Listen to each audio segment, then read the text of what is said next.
Tuhan bersamamu. Dan bersama rohmu. Inilah Injil Yesus Kristus menurut Santo Matius. Dimuliakanlah Tuhan.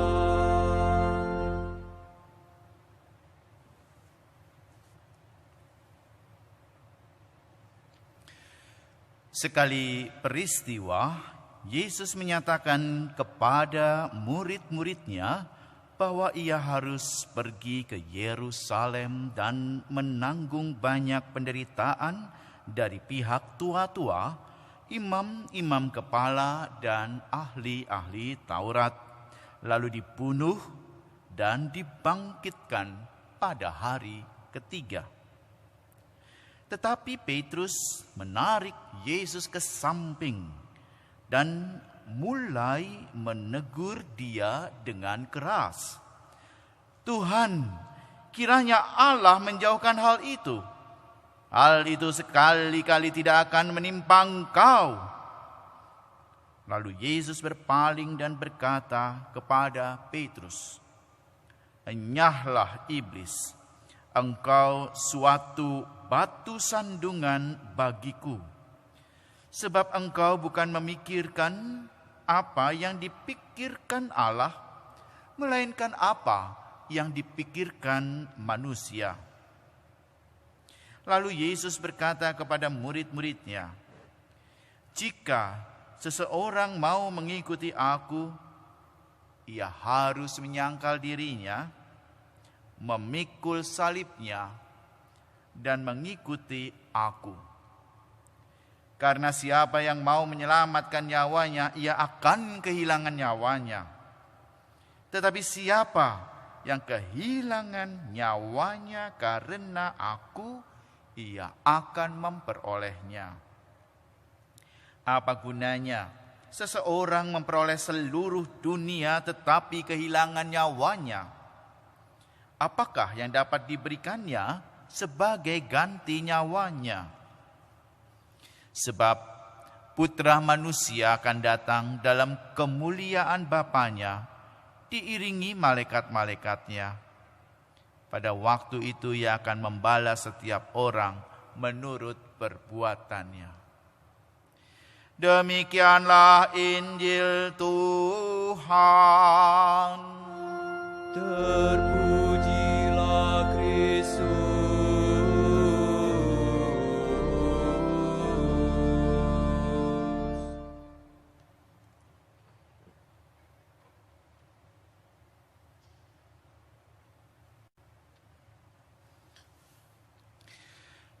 Bapak, Ibu, saudara-saudari sekalian, dimanapun Anda berada, di Nusantara ini, di Indonesia ini, ya, ada nada pesimis, berat dan tanpa harapan ketika kita mendengarkan bacaan-bacaan pada hari ini. Mari kita lihat. Bacaan pertama dari kitab Yeremia. Seolah di sini firman menjadi beban bagi aku, bagi hidupku, bagi diriku. Firman Tuhan telah menjadi celah, menjadi cemooh bagiku sepanjang hari. Lihat, bacaan pertama bernada negatif atas firman Tuhan. Firman Tuhan dianggap menjadi beban, beresiko tinggi, dan mempermalukan diri. Namun kalau kita mendengarkan bacaan kedua surat Rasul Paulus kepada jemaat di Roma, justru berbeda. Ada nada positif di sana. Bagi Paulus, firman harusnya menjadi pujian. Pujian bagi kita kepada Allah, bahkan jika memungkinkan, jadikanlah tubuhmu sebagai persembahan yang hidup. Lalu dari dua bacaan ini, bacaan pertama dan kedua, kita bertanya-tanya, sebetulnya bagaimana kasih kita harus memperlakukan firman yang adalah Kristus sendiri. Bapak, Ibu, Saudara sekalian yang dikasihi dan mengasihi Tuhan Yesus, saya beri rahasia. Jawabannya ada pada bacaan Injil hari ini. Dalam terjemahan kitab suci bahasa Indonesia, Injil hari ini mengatakan, katanya kepada mereka semua, setiap orang yang mau mengikut aku, ia harus menyangkal diri, dia harus memikul salib dan mengikut aku. Itu terjemahan bahasa Indonesia. Namun ada juga versi terjemahan bahasa Indonesia sehari-hari. Kalimatnya menjadi sedikit berbeda. Kemudian Yesus berkata kepada semua orang yang ada di situ, orang yang mau mengikuti aku harus melupakan kepentingannya sendiri, memikul salibnya tiap-tiap hari, dan terus mengikuti aku. Meskipun ada perbedaan, kita lihat di sini pesan Injilnya jelas. Apa pesan Injilnya? Pesan Injilnya, seorang yang mau mengikuti Kristus atau seorang Kristiani harus berani berkata tidak pada diri, pada ambisi, dan berani mengikuti Kristus. Mengatakan tidak pada diri, pada ambisi sendiri, dan berani mengikuti Kristus. Bagaimana konteksnya? Setelah mendapatkan pengakuan dari Petrus bahwa Yesus adalah Mesias, Tuhan Yesus kemudian menjelaskan demikian. Anak manusia harus menanggung banyak penderitaan, ditolak oleh tua-tua, imam-imam kepala dan ahli-ahli Taurat, lalu dibunuh dan dibangkitkan pada hari ketiga. Bagi para murid, guru kok menderita? Yesus kok harus mati? Tidak masuk akal.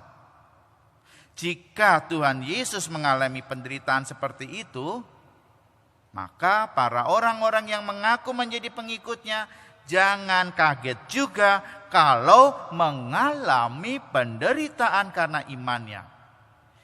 Inilah yang dimaksudkan oleh Tuhan Yesus pada waktu Yesus berkata, seorang murid tidak lebih daripada gurunya, tetapi barang siapa yang telah tamat pelajarannya akan sama dengan gurunya. Mengapa orang Kristiani bisa menderita karena imannya? Jawabannya, karena orang Kristiani ingin mengikuti kehendak Allah dengan segala resikonya dalam pribadi Tuhan Yesus Kristus, termasuk jika harus menderita.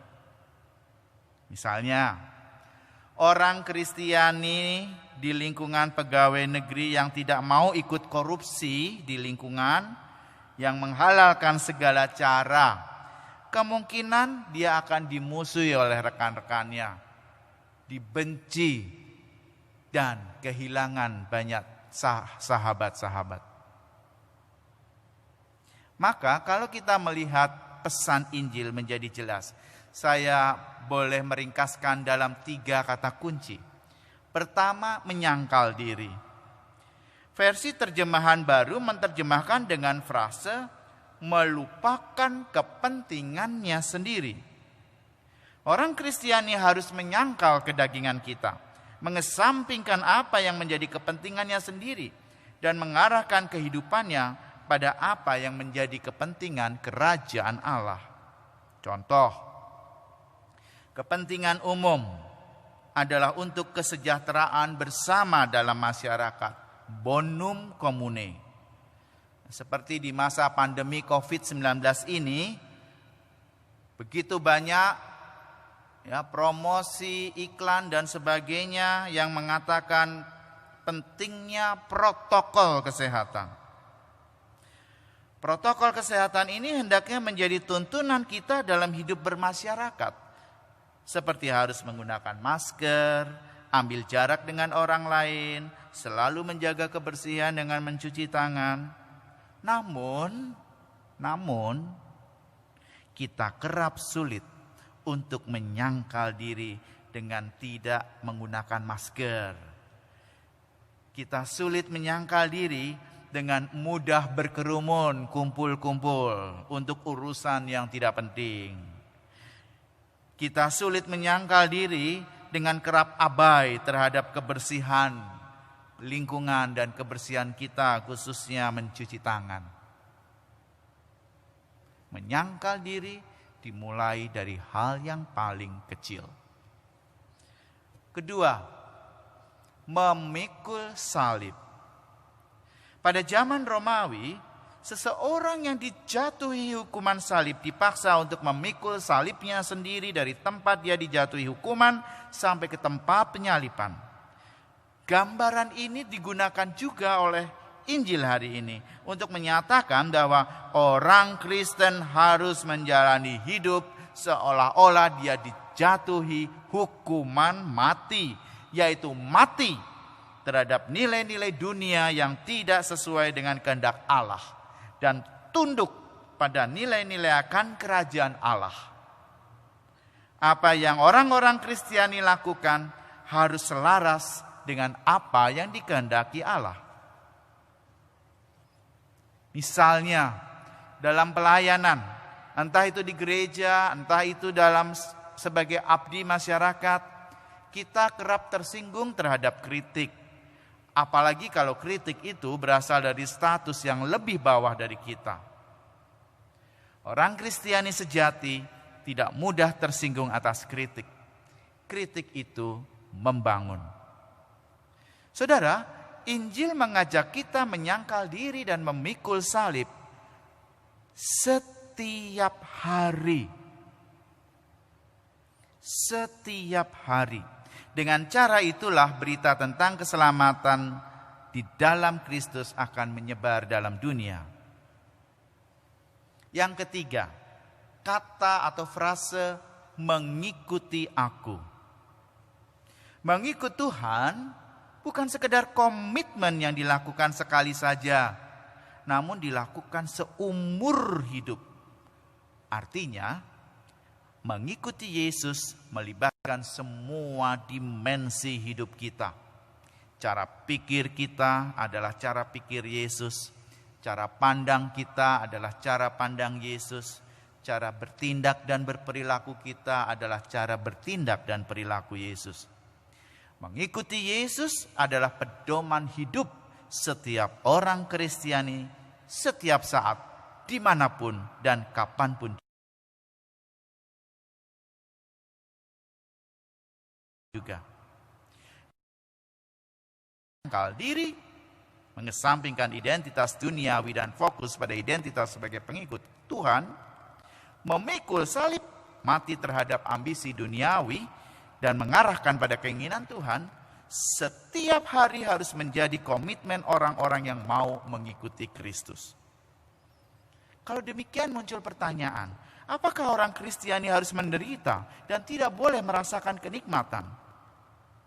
Allah orang Kristiani adalah Allah yang maha baik, sehingga tidak mudah menghendaki anak-anaknya menderita. Jika anak-anaknya mengalami penderitaan, berarti ada sesuatu hal yang baik yang sedang dirancang Allah di dalamnya. Di sini penderitaan bukan menjadi kutuk, namun menjadi berkat, menjadi rahmat yang membawa kita pada damai sejahtera. Contoh, orang Kristiani tidak akan merasakan damai sejahtera jika menikmati sesuatu yang bukan menjadi haknya. Hak atas uang, hak atas waktu, bahkan hak atas status yang bukan miliknya. Penyalahgunaan entah itu uang, waktu, kekuasaan, membuat orang Kristiani sejati tidak merasakan damai sejahtera. Kalau demikian, apakah orang Kristiani kalau orang Kristiani itu menderita, berarti apakah dia sedang menyangkal diri atau sedang memikul salib? Saudara, tidak semua penderitaan punya makna seperti itu. Hanya penderitaan yang terjadi karena mengikuti Tuhanlah yang termasuk dalam menyangkal diri atau memikul salib. Misalnya, menderita karena kenaikan pangkat, golongan atau statusnya ditunda karena prestasi kerja memang buruk. Maka ini bukan sedang menyangkal diri. Ini bukan sedang memikul salib. Namun kalau menderita sebab kenaikan pangkat, golongan, statusnya ditunda, karena sebagai orang Kristiani kita tetap ikut setia pada iman Tuhan Yesus, maka dia memang sedang menyangkal diri, sedang memikul salib. Menyangkal diri artinya ambisi duniawi dikalahkan dengan kesetiaan mengikuti Tuhan Yesus sekalipun pangkat dan golongan harus ditunda. Kalau demikian, apakah mengikuti Yesus adalah hal yang mudah? Jelas, bukan hal yang mudah. Menjadi pengikut Yesus bukan sekadar dibaptis, bukan sekadar melayani Tuhan di gereja, tetapi siap untuk berbagi demi kebaikan dan kesejahteraan semua orang. Siap menjadi berkat bagi banyak orang tanpa memandang apapun suku, agama maupun ras. Orang Kristiani yang menolong orang kecelakaan lalu lintas tidak perlu harus menanyakan apa agamanya, sukunya, bisa keburu mati orang itu. Saudara sekalian, perintah ini berat. Tetapi perintah ini ditujukan bagi semua orang yang mau menjadi pengikut Kristus. Seperti dalam Mazmur tanggapan kita berdoa, jiwaku haus padamu ya Tuhan, ku ingin melihat wajah Tuhan. Firman bukan menjadi beban, namun menjadi sumber sukacita kegembiraan setiap orang Kristiani. Tuhan memberkati. Amin.